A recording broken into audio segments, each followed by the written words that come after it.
Sindaco, l'hanno trovato? L'hanno trovato, sì.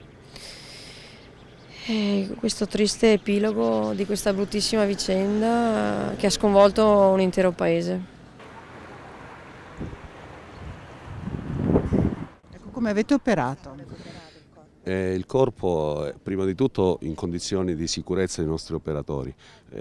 La vita dei nostri sommozzatori è anche preziosa e quindi necessariamente devono essere in atto delle sicurezze particolari. Poi hanno adottato tecniche particolari lavorando in sicurezza con un cordone ombelicale che gli ha consentito di lavorare in maniera abbastanza spedita e sicura.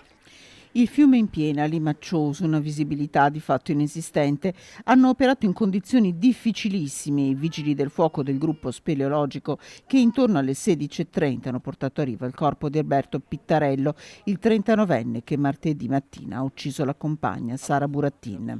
Possiamo dire che è il corpo di Alberto? Informalmente sì, ufficialmente saranno le autorità deputate a questo a poterlo affermare.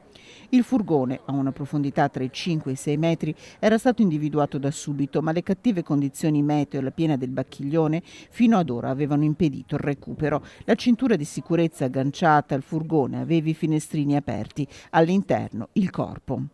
I finestrini erano in una posizione che poteva il corpo andare in giro, ma comunque è stato tirato su.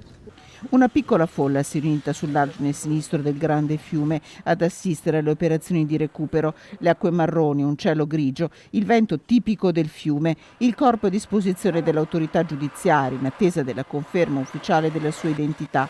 Il furgone, nel frattempo, resta nel letto del Bacchiglione.